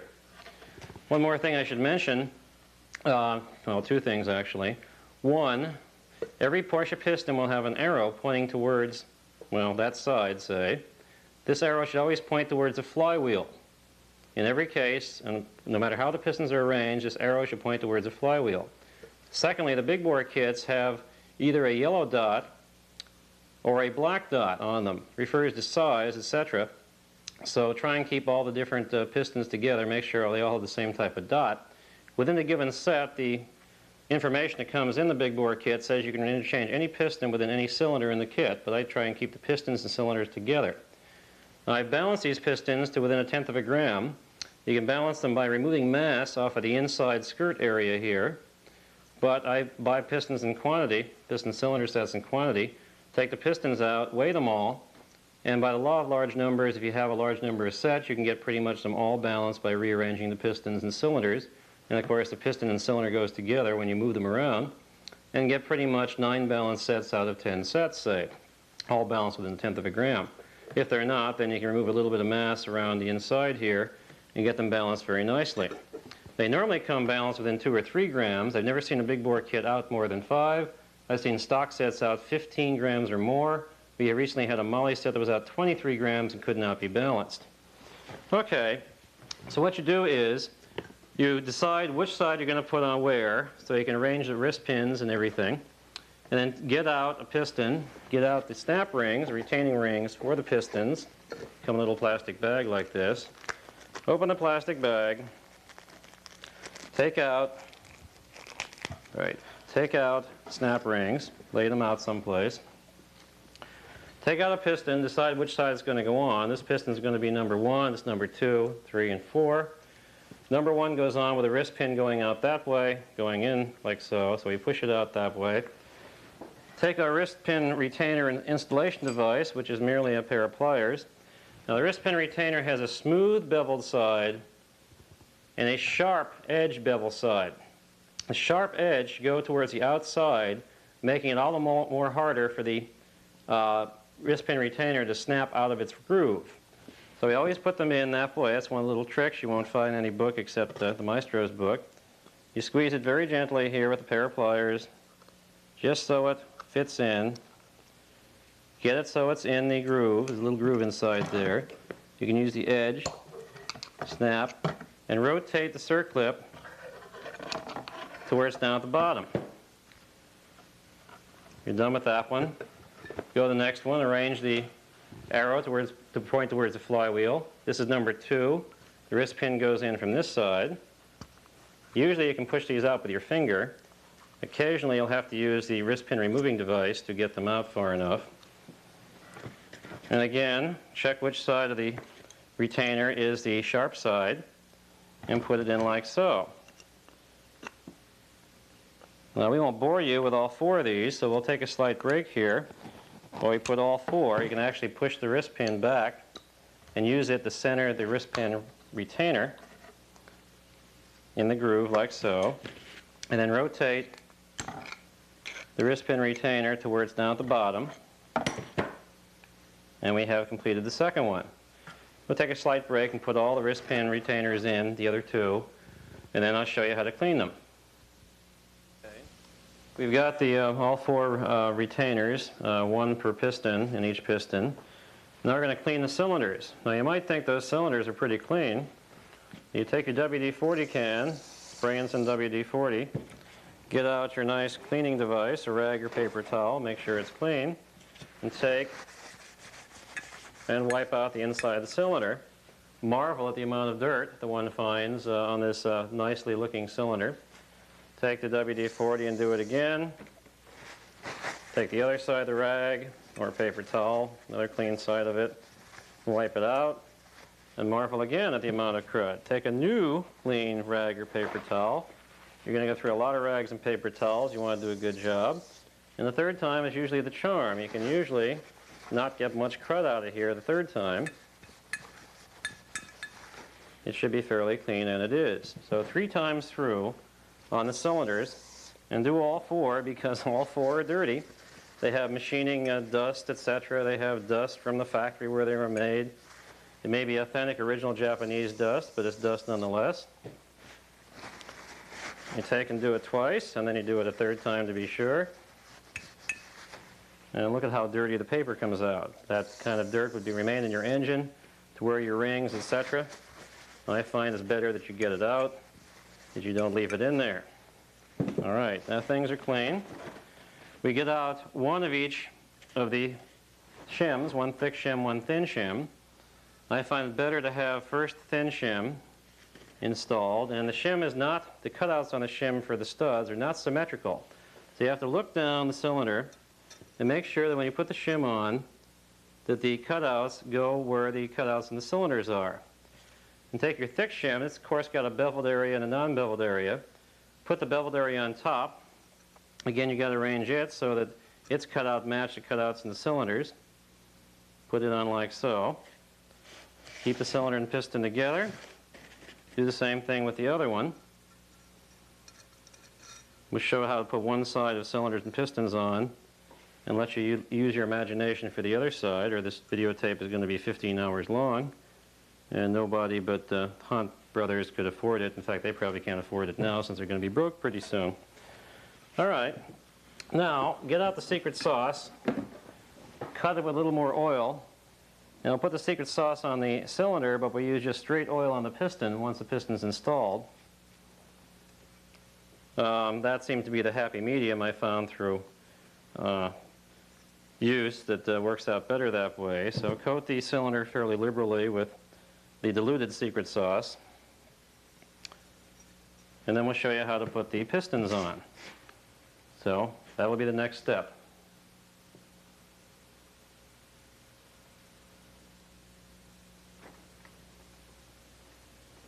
Okay. to start on number 3 piston, do it first, get it out of the way. Clean off the wrist pin area of the connecting rod. Take a dab of your secret sauce, put it in the wrist pin area of the connecting rod. Now I have a factory engine stand head that prevents the wrist pin from going in this way. I have to put it in the other way. So that's what I'll do. You align the wrist pin with the bushing in the connecting rod. Push. Get it all the way flush. Make sure the arrow is pointing towards the flywheel. Get out another one of the retainers. Make sure the beveled, sharp beveled edge is on the outside. Take your special installation device for the wrist pin retainers. Squeeze gently. Fits in. You can use the edge of this thing to pry it into the wrist pin groove in the piston, like so. Arrange the tabs of the wrist pin retaining ring to be closest to the crankshaft. Now, take and arrange the rings. The gap on the rings, this is the oil control 3 top compression rings. Oil control ring gap should be on the top, and everything else should be 90 degrees away from that. The way I found that works best is the lowest compression ring, third one in, the gap should be down, vertically downwards towards the ground. And then the other 2 gaps can be arranged at either here or here.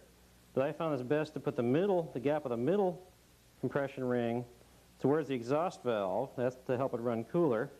And the gap of the top ring towards the intake valve. Arrange them like that. And take some WD-40 and blow off the piston. You want to clean the piston too. In fact, we've cleaned these beforehand, so that's what you should do too. And make sure you don't have any dirty fingerprints or smudges, etc. on the piston. And get out some oil and just pour some oil over the piston. Now some people like to put pistons and cylinders together dry. I'm not one of those type of people. I'd rather lubricate the piston. Some people claim it allows for bad break-in. I find it improves the break-in. Even when machinists are machining a part, they have lubricant flowing in and around and over the part, keep it both cool and keep it from overheating, etc. And I'm in favor of that very thing. So I like to see you lubricate the piston very nicely. Don't move the rings when you do that. Then get out a ring compressor. I find the best ring compressor is this type, the band and pliers type. These are available from part stores for about $10 or so. Before you do anything, you clean off the ring compressor and then lubricate it. You can use the secret sauce for lubricant, or you can use just plain oil.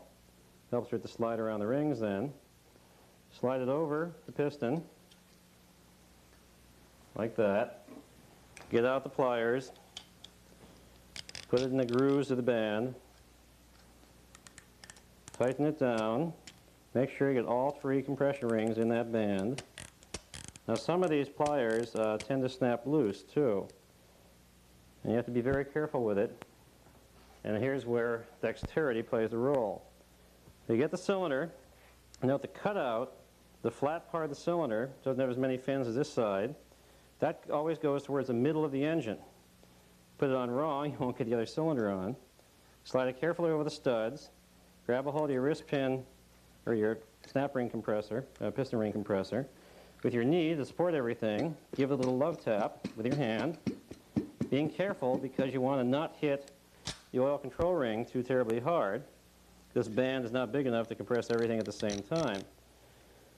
Compress the band again. Now make sure the gap of the oil control is also underneath the ring compressor. So that the halves of the ring come together underneath the ring compressor. Tap with your hand. Voila. Remove the pair of pliers. Rotate the band so it goes around the stud. Rotate it around, bring it up. Put that aside. Hold the flywheel from turning and tap this down over the studs. Now, earlier big bore kits about a year or 2 ago had a problem where one of these studs was not machined right and you couldn't get the cylinder over the studs. Since that time, things have improved. If you ever get one where the cylinder won't go over the studs, just take a drill and drill out the hole a little bigger. they have a gang drill that drills 4 holes at the same time, and one was set up at an angle and screwed things up. Push the cylinder in all the way, and now go over and do the number 1 side piston. We won't necessarily bore you with all that, but we'll put all 4 cylinders on.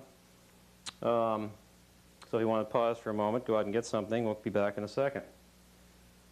To put the piston on the number 1 side, you just take the lovely secret sauce, put a dab on the wrist pin, grab your piston, lubricate the piston with the secret sauce too, and the wrist pin. Make sure it slides back and forth. Now on original pistons, you sometimes have to heat up the piston to get the wrist pin in. Big bore kits don't seem to need that. They slide in pretty easily. Make sure on the snap ring, make sure that the edge of the snap ring is a sharp unbeveled side. That goes towards the outside. Put it in with your special snap ring pliers.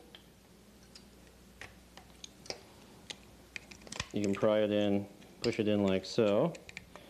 Rotate snap ring so it's towards the center of the engine. Make sure the arrow points towards the flywheel. Take the rings and arrange them such that the gap of the oil control is on the top, the gap of the lowest compression ring is on the bottom, the gap of the middle compression ring is towards the exhaust valve, which is the outer extremities, and the gap of the top compression ring is towards the intake valve. And then get out the oil, coat the piston with oil. I like to do this, some people don't, as I was saying.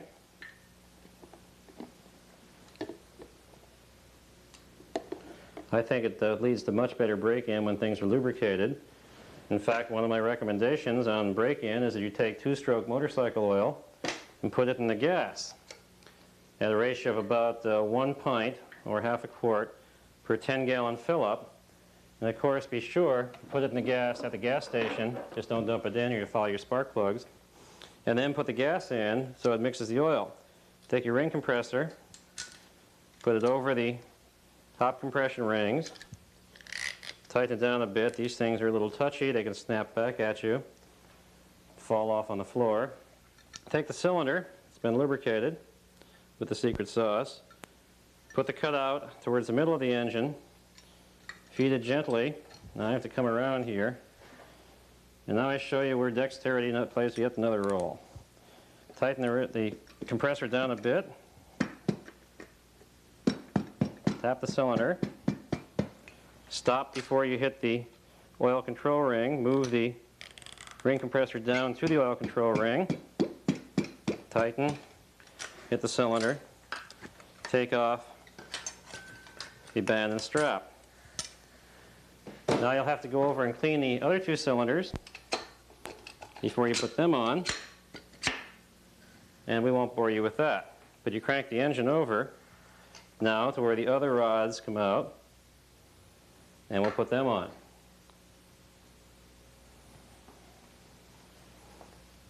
We crank the engine over 180 degrees till the connecting rod on number 2 and number 4 is out all the way. Take a dab of secret sauce on the wrist pin bushing.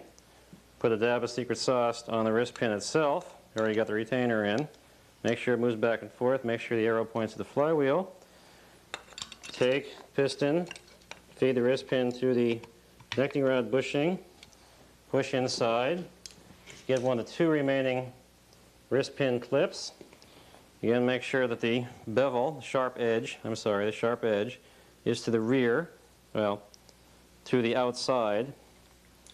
Put it in, push it in, arranged the snap ring edges so they're towards the center of the engine.